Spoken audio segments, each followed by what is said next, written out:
इस दुनिया से आखिरत को पहुंच चुके हैं, बरज़ख में जा चुके हैं। अब एक मोमिन दुनिया में है, इधर दुनिया वालों से मोहब्बत है, उधर रसूल पाक से मोहब्बत है।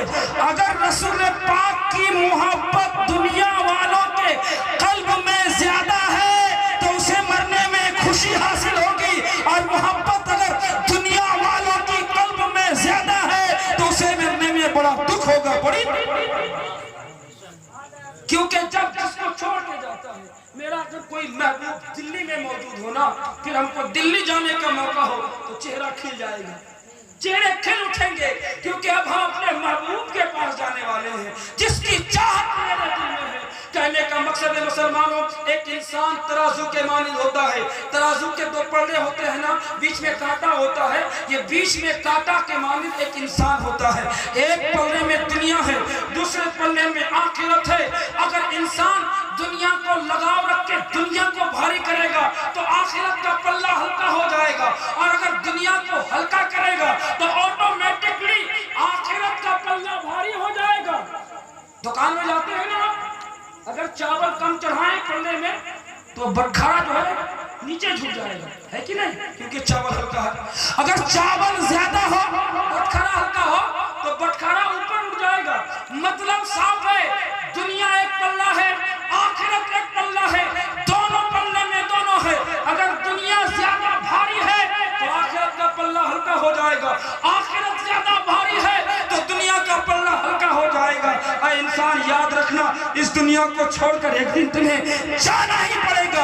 जब जाना ही पड़ेगा तो इससे पहले कि तुम चले जाओ, दुनिया के पल्ले को हल्का कर लो ताकि आखिरत का पल्ला भारी हो जाए। और दुनिया वाले को मालूम है भारी पल्ला नीचे होता है, हल्का पल्ला ऊपर होता है। ऊपर से नीचे आने में लोगों को तकलीफ नहीं होती, लेकिन जब कोई नीचे से ऊपर जाता है उसे बड़ी तकलीफ होती है ना।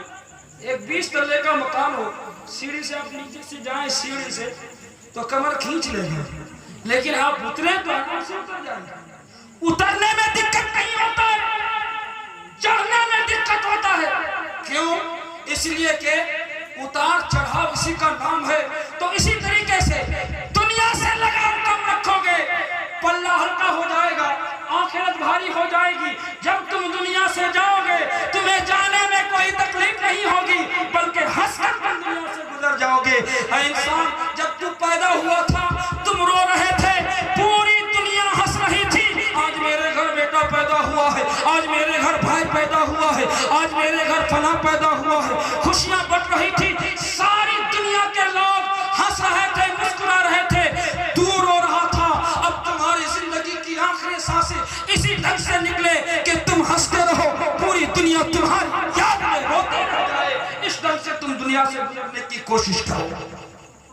मोहतरम बुजुर्ग दोस्तों, अल्लाह तबारक व तआला ने इरशाद फरमाया, कुल्लु नफ्सिन ज़ाइक़तुल मौत, मौत का मजा हर नफ्स को चखना है, हर जानदार को मौत का मजा चखना है। तो इस मजे के चखने में बड़ी दुश्वारियां कभी कभी होती है, बड़ी आसानियां भी होती है। इसका मतलब यह है कि आपको मरने से छुटकारा नहीं है, मौत तो है, बस आखिर में दो एक बातें कह के मैं गुजर जाऊंगा, क्योंकि मेरे बाद जो है ना एक बहुत बड़े मुकर्रिर और मौजूद है। मुझे उम्मीद है कि आप लोग जो है ना भागेंगे नहीं, क्योंकि अच्छी बात सुनने के काबिल हैं, आप लोग सुनते भी हैं। तो बस आखिर मरहला है, मैं आपको गुजार दूं कि एक मरतबा दरूद पाक पढ़े, अल्लाहुम्मा सल्ली व सल्लिम अला सय्यदिना शफीना हबीबना मौलाना मौलाना मुहम्मदिन बारिक व सल्लिम सल्लल्लाहु अलैहि वसल्लम अलैका या रसूलल्लाह सल्लल्लाहु अलैहि वसल्लम। एक बात तो यह है कि मौत से आप भागे नहीं, बल्कि अपने जिस्म को गुनाहों की बीमारी से पाक करें, ताकि मरने में मजा आए। मरना तो ऐसे भी है वैसे भी है, तो क्यों ना मरने में मजा आए। कहते हैं ना, जब खाना है ऐसे ही तो खाना को मजेदार बना के खाओ, है ना। जब खाना ऐसे भी वैसे भी है तो मजेदार बना के खाओ।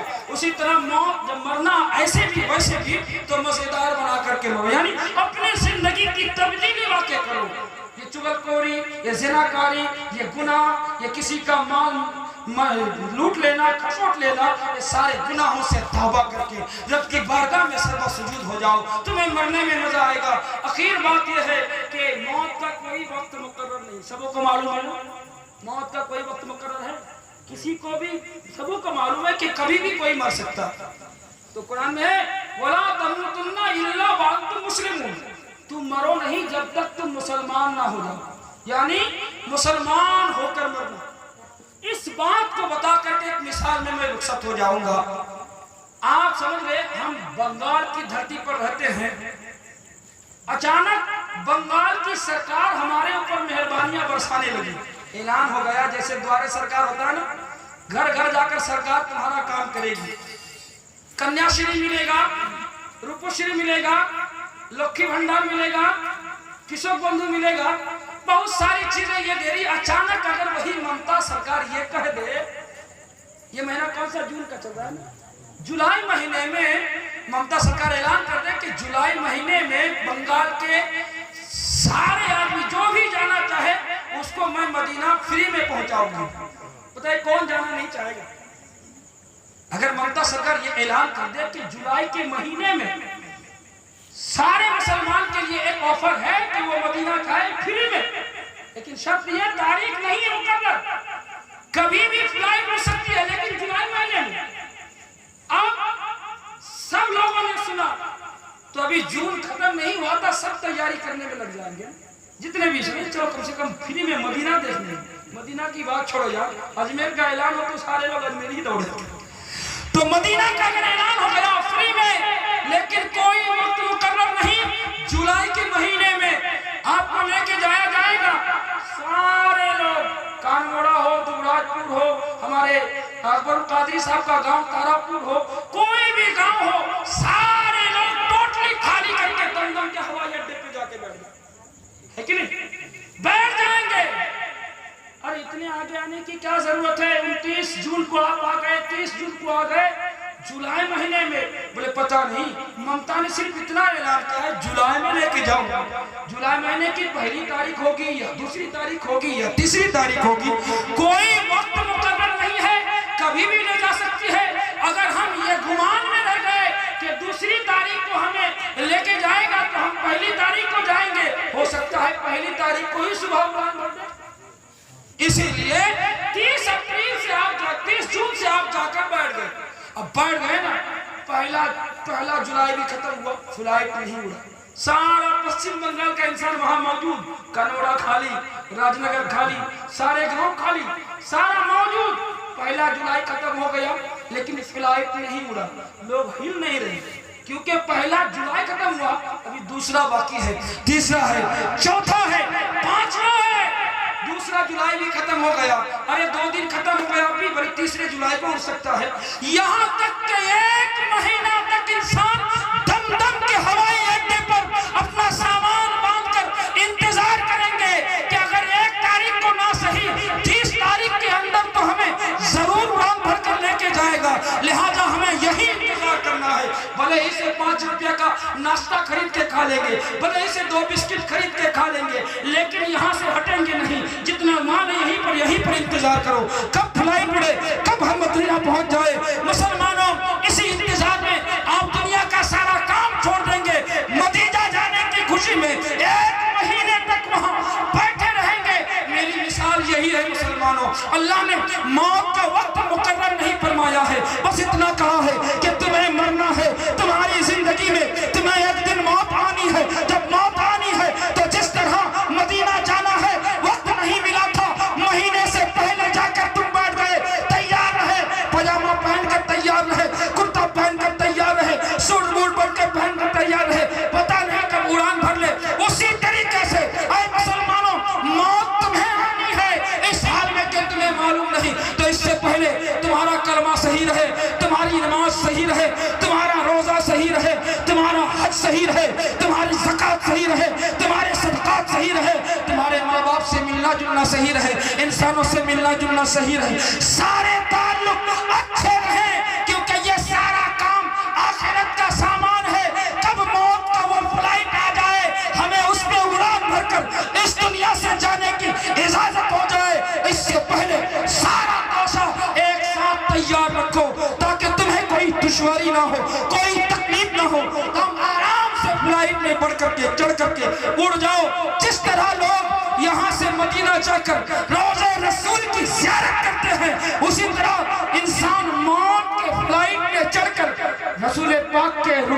ज़ेबा की ज़ियारत करते हैं, रसूल पाक के रुखे ज़ेबा की ज़ियारत करते हैं। मुसलमानों, अल्लाह तबारक व तआला ने इरशाद फरमाया, ऐ लोगों, मौत का मज़ा चखना है और इससे पहले तुम अपनी तैयारी करो। हम उस घर की तैयारी करते हैं जिस घर में हमें 2 दिन रहना है, 2 दिन रहना है और लंबी उम्र। 100 साल के लिए हम रड़ गाड़ते हैं, उसमें 100 साल का मोटा मोटा रड़ गाड़ते हैं ताकि टिके घर। और जिंदगी 60 साल भी नहीं जा रही आजकल, है ना?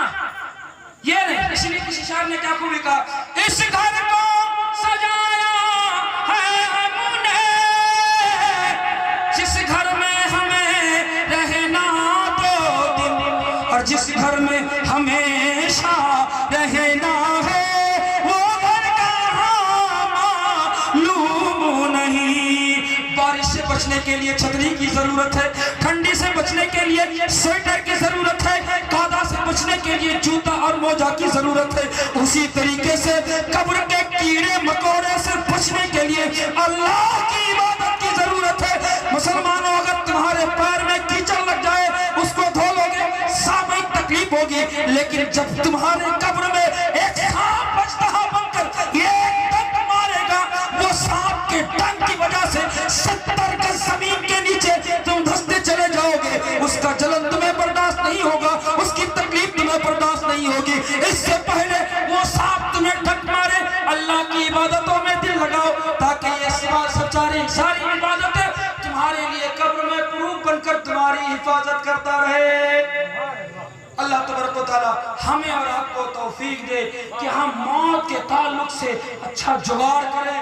साथ ही साथ इस स्टेज में बैठकर दिल से, मेरा जबकि अपना खून है, मैं दिल से ये दुआ करूंगा, क्योंकि चाहिए 1 से 1.5 मिनट की बात है, सुन ले, 1 से 1.5 मिनट की बात है, सुन ले, बात याद आ गई, बस उसके बाद मैं एकदम डेफिनेटली तकरीर खत्म कर दूंगा कि ये जो 40वां में जो जरूरी भी बोलना, 40वां में जो लोग बुलाते हैं ना, इसमें बहुत सारे काम हम गलत करते हैं, बहुत सारे काम गलत करते हैं, कोई अपने दिल में ना लगाए।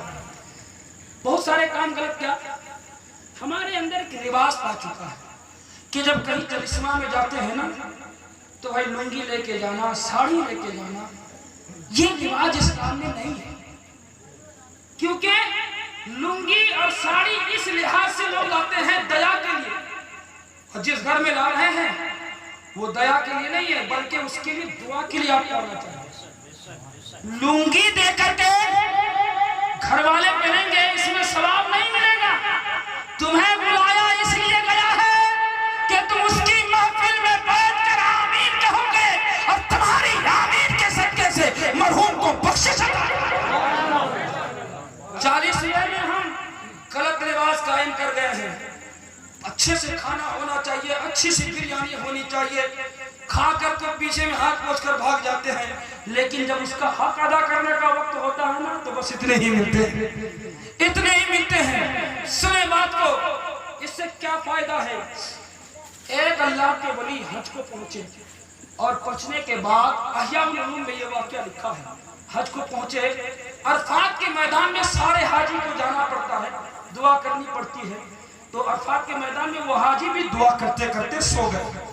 नींद आ गई तो ख्वाब में देखा 2 इंसान को सफेद कपड़ा पहने आपस में बात कर रहे थे। एक ने कहा तुम्हें मालूम है इस साल हज में कितने इंसान आए हैं? तो दूसरे ने कहा हाँ मालूम है, 6 लाख इंसान हज में आए हैं। तो पहले ने कहा कि 6 लाख तो आए हैं, लेकिन अल्लाह ने किसी के हज को कबूल नहीं किया, किसी के हज को कबूल नहीं किया। इतना कहना था तो जो सो रहे थे ना वो उठ गए, जाग गए, रोने लगे।